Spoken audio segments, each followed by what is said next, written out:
Hey y'all, today I am here with a library haul for you guys. This one is a little bit around of a theme. I kind of tried to go for books that kind of screamed like Christmas or winter to me. So I'm just going to jump right into it. The first book that I got that I've actually already read was The True Cowboy Christmas by Caitlin Cruz.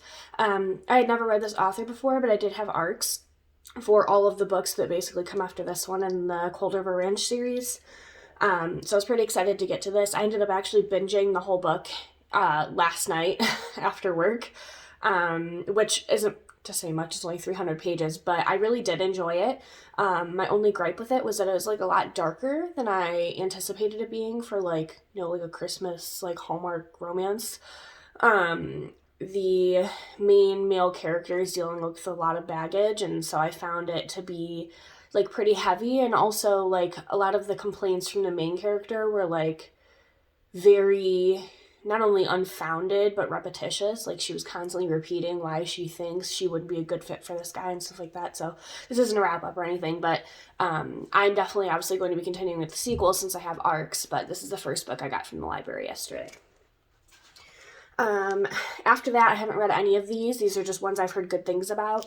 And one of them actually isn't winter themed at all. It's just a thriller. But the next one I got was Alaskan Holiday by Debbie Macomber. Again, another romance type book. Basically takes place in the Alaskan wilderness. And before beginning her dream job as a sous chef in one of Seattle's hottest new restaurants, Josie Avery takes a summer position cooking at a lakeside lodge in the remote Alaskan town of Ponder. Josie falls to the rustic charms of the local community, including Jack, the crotchety keeper of Ponder's famed sourdough starter, and in particular, the quiet and intense Palmer Saxon, a famed master swordsmith. Josie and Palmer become close during the long Alaskan summer days, but Josie knows that, come fall, she'll be returning to reality and the career she's worked so hard for. Palmer, on the other hand, would like nothing better than to make Josie his wife and to keep her in Ponder. But Josie can't imagine abandoning her mother back in the Emerald City and sacrificing her career to stay in this isolated town, not even for a man she's coming to love. Fate has other plans. Josie misses the last boat out of town before winter sets in, straining her in Ponder and putting her dream job at risk. As the holidays approach, Josie and Palmer must grapple with the complications that arise when dreams confront reality and the Christmas magic that can happen when they put their faith in love. Sounds a little bit cheesy, but that's kind of what I'm looking for around Christmas, to be honest, so I'm kind of excited about it. The next one I got is Winterwood by Shea Earnshaw. This is a fantasy, and obviously like woods themed, but also had winter in the title, so I assumed it would like kind of fit my vibe. So the Walker women of Fur Haven have always lived in the woods. Some say the first Walker woman came from the forest, her bones built of roots and thorns as she sprouted up from the ground. This is where their legacy began, a strange and mythical legacy rooted in rumors and folklore.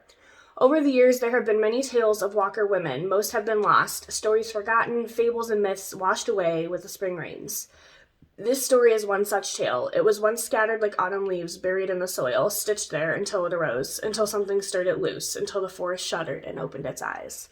A spellbinding tale of witchery, deadly secrets, and woods that hold grudges. Winterwood is immersive, atmospheric, and bewitching. So it may be a little bit more fall than I initially anticipated, but that's fine with me.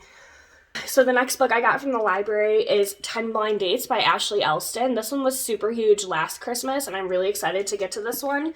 The only thing I know about this is I believe she goes through like a bad breakup, and her family ends up setting her up with 10 blind dates, and it's supposed to be like a cute little like Christmas rom-com. I'm not really going to read the description of this one because I feel like romance descriptions sometimes give too much away.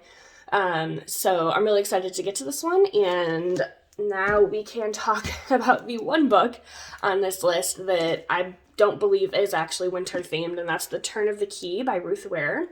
I found I do actually really like reading like thrillers when it's like cold weather outside. So this is just one that I've been really wanting to get to and I've heard really great things about, and I've actually never read a Ruth Ware before. So I'm really excited to get to this, and I have one more thriller here, and then that'll be the end of my pile from the library. So I got No Exit by Taylor Adams. This one is definitely winter themed. I got a recommendation for this from Gabby Reads and Books with Lala, I believe. And they described it as basically this woman gets stuck at a truck stop during a snowstorm, and she notices that there's like a kid in a cage in the back of this guy's car. At least I think that's this book. Yeah, so I'm really excited to get to this one. I'm hoping it's going to be spooky and give me all the winter vibes I'm looking for. And that is basically all the books I got from the library yesterday. Thank you all so much for watching, and I'll see you guys on my next video.